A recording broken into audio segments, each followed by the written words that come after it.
19 अप्रैल 1975 उ दिन रहल जब इसरो माने इंडियन स्पेस रिसर्च ऑर्गेनाइजेशन अंतरिक्ष युग दुनिया में प्रवेश करके अपन अभूतपूर्व कीर्तिमान रचैलन।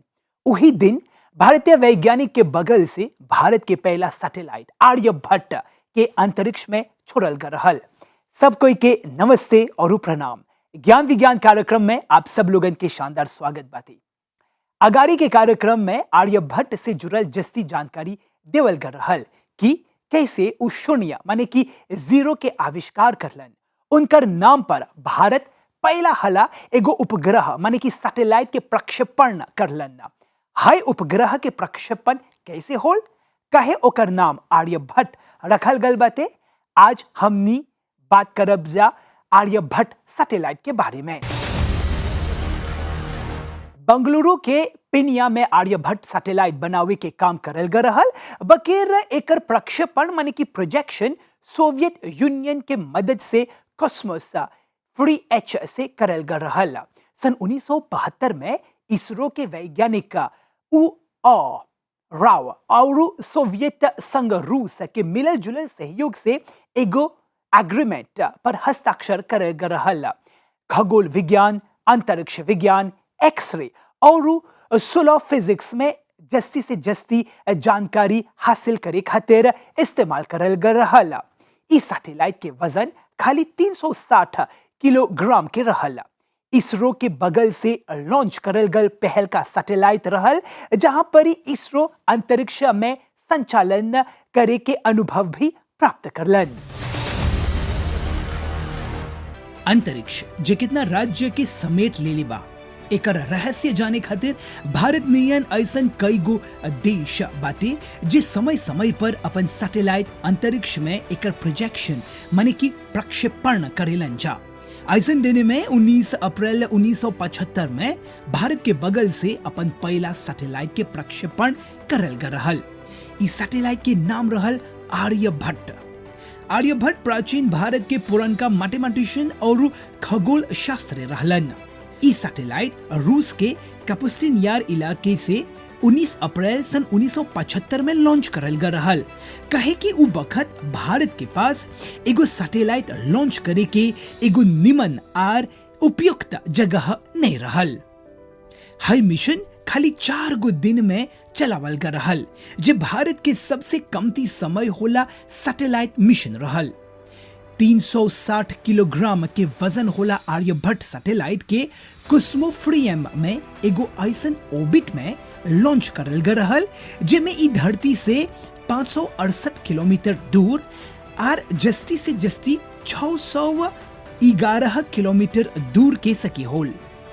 आर्यभट्ट सैटेलाइट के ई विशेषता रहल 26 साइडेड पॉलीगन, जेकर उद्देश्य रहल इंडियन स्पेस रिसर्च ऑर्गेनाइजेशन माने कि इसरो के बगल से एक्सरे एस्ट्रोनॉमी, एरोनॉमिक्स और सोलर फिजिक्स से जुड़ल एक्सपेरिमेंट करे के। आर्यभट्ट सैटेलाइट के सोलर पैनल ओकर सतह पर सटल बाती, जे 46 वाट के ऊर्जा पैदा करेला। एकर साइज 1.4 मीटर के रहल। 23 अप्रैल 1975 के ई यान भारतीय वैज्ञानिक से ओकर संपर्क टूट गए रहल और ई मिशन के बंद करल देवल गए रहल। बकेर हाई सैटेलाइट धरती के चक्कर लगावत हरल। बाद में आर्यभट्ट धरती के एटमॉस्फेयर में नष्ट हो गल।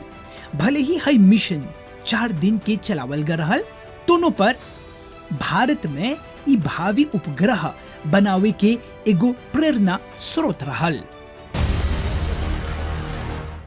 70 के दशक के अघिए से ही इसरो के संस्थापक श्री विक्रम साराभाई के बगल से आर्यभट्ट खातिर वैज्ञानिक और इंजीनियर के एगो टीम के नियुक्त करल गए रहल। ई टीम के नेतृत्व अंतरिक्ष डॉक्टर उडुपी रामचंद्र राव देने से करल गए रहल।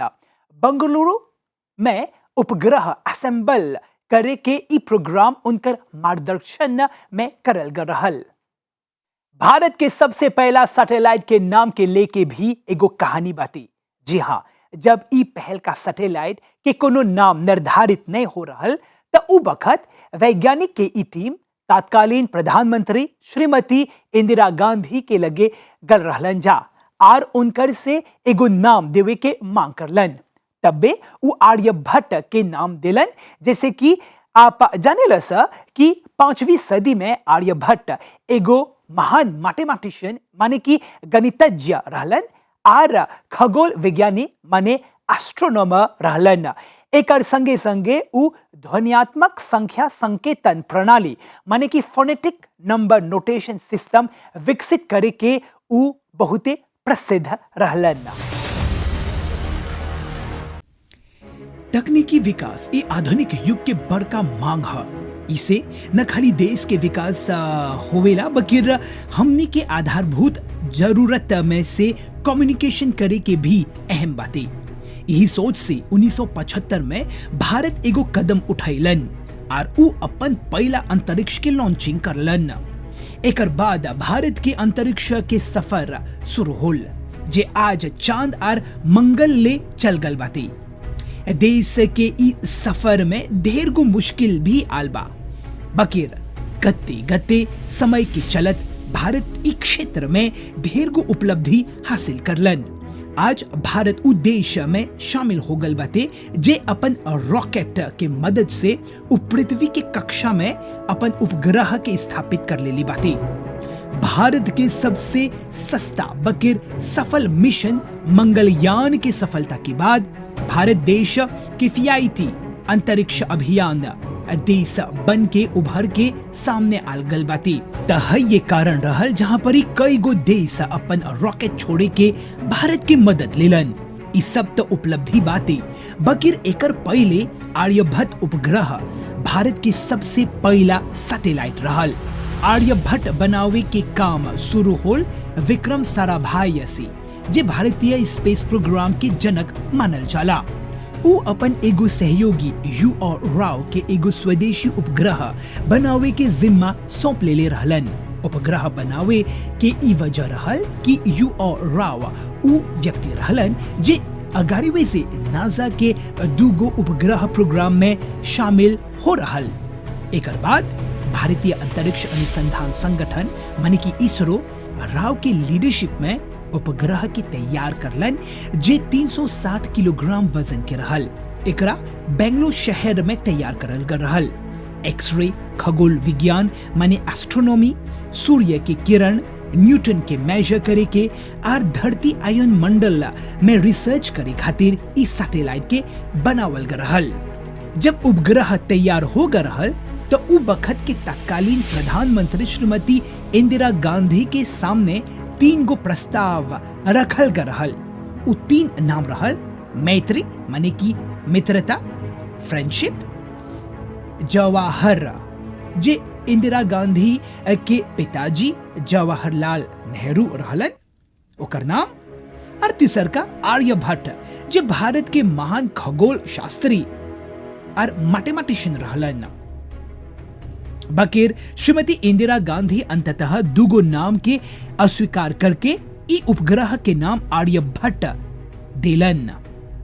ऐसन दिन में भारत के पहला उपग्रह भारत के महान खगोल शास्त्री और गणितज्ञ आर्यभट्ट के नाम से जानल गल। आर्यभट्ट सैटेलाइट पॉलीगन माने बहुभुज जैसन रहलन। ई बतावल जाला कि आर्यभट्ट सैटेलाइट बनावे में कुल 30 गो महीना लगल। ई पर 3.5 करोड़ रुपया के खर्च भी हो रहल। तब आर्यभट्ट उपग्रह ऊपर जाए के एकदम तैयार हो गए रहल। अब उ बखत आ गए रहल जहां पर भारत के सपना साकार होवे के रहल। 19 अप्रैल 1975 की तिथि रहल जब रूस के बनावल space rocket Kosmos three M launch vehicle से आर्यभट्ट उपग्रह के अंतरिक्ष में प्रक्षेपित करल गए रहल। कमती समय में आर्यभट्ट उपग्रह धरती अंतरिक्ष के कक्षा में चल गए रहल। हौजा के कक्षा में स्थापित होवे के 5वां दिन में ही सैटेलाइट के इलेक्ट्रिकल सिस्टम में एगो खराबी आ गल रहल और उ काम करे के बंद हो गल रहल। बकिर ई 5 दिन के बखत में इसरो के बगल से जस्ती डेटा इकट्ठा करे के मौका मिलल। उपग्रह कुछ समय काम करलत तब 17 बरिस बाद माने 10 फरवरी सन 1992 के ई सैटेलाइट धरती पर आ गिरल। पृथ्वी के ऑर्बिट से बाहर निकलते ही आर्यभट्ट सैटेलाइट बहुमूल्य डेटा रिकॉर्ड करलन। उस सैटेलाइट में ऐसन उपकरण लगावल गए रहल जे धरती के एनोस्फेयर के स्थिति के बारे में जस्ती से जस्ती जानकारी हासिल सकलन जा करे। सूरज से निकले होला गामा के किरण माने कि रेज और न्यूटन के मेजर करे के क्षमता रखलन। एकर संगे संगे एक्सरे खगोल पर भी शोध सकलन जा करे। ऑर्बिट में 5 दिन ले रहे के बाद बिजली के खराबी के चलत आर्यभट्ट के उपकरण बंद करे के पड़ल। दोनों पर 5 दिन के दौरान वो अंतरिक्ष में बहुमूल्य सूचना इकट्ठा करलन। ई मिशन से उतना जरूर पता चला कि भारत एक्सरे के किसी CYJ X1 के निरीक्षण सकी करे। 75 से शुरू होल अंतरिक्ष अनुसंधान के ई यात्रा में आज भारत उतना आगे निकल गल बाटे कि न खाली उ 3 टन से भी जस्ती भारी होला अपन दूर संचार सैटेलाइट छोड़े के शक्ति बाटे, बकेर चंद्रमा और मंगल जैसन गृह ले अपन सैटेलाइट के भेज दिलक। सन 2014 में अंतरिक्ष में भेजल गल यान भी इसरो खातिर एगो अविस्मरणीय और महान उपलब्धि रहल। यद्यपि आर्यभट्ट उपग्रह इसरो के पहल का कदम रहल, बकिर एकर बाद इसरो की मेहनत, दृढ़ता और लगन से भारतीय दुनिया में भारतीय अंतरिक्ष सफलता के पंचम लहरावल गल। हाल ही में इसरो त रिकॉर्ड तोड़ दिलक, माने 180 विदेशी उपग्रह के 21वें समय में अंतरिक्ष में उतरलन, जे अपन आप में एगो रिकॉर्ड रहल।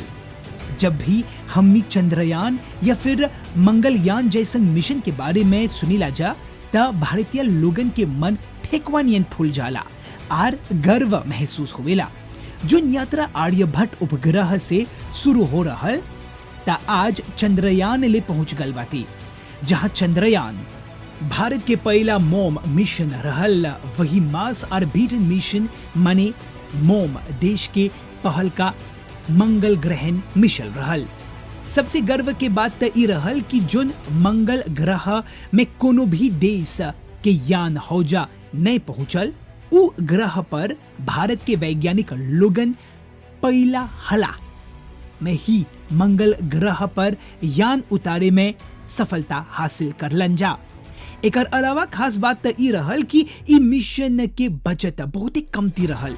भारत कमती बजट में अंतरिक्ष में अपन उपग्रह भेजे में प्रसिद्ध हो गए रहल। जोन सीमा आर्यभट्ट हमनी के दिखैलक, वही राह में भारत लगातार बढ़ ले जाता और अंतरिक्ष अनुसंधान के क्षेत्र में एगो नवा मंजिल पार करता। इतिहास में आर्यभट्ट शून्य के आविष्कार करके भारत के प्रसिद्ध कर ले रहलन। त दूसर देने में आर्यभट्ट सैटेलाइट अंतरिक्ष की यात्रा करके भारत की एगो ऐतिहासिक शुरुआत कर देलन। त ई रहल भारत के पहला सैटेलाइट आर्यभट्ट, जहां आज अंतरिक्ष तथा खगोल विज्ञान के क्षेत्र में भारत के नाम आदर के संगे लेवल जाला। आज इसरो नासा के संगे कंधे से कंधा मिलके काम करता। एस्ट्रोनॉमी अपन आप में एगो बहुत ही अद्भुत, आश्चर्यजनक और विराट विषय बाते। आवत बुध के हमनी एगो ज्ञानवर्धक और दिलचस्प विषय लेके फिनो से आवब सा। तबले अभी उदय के बगल से सब कोई के नमस्ते और प्रणाम।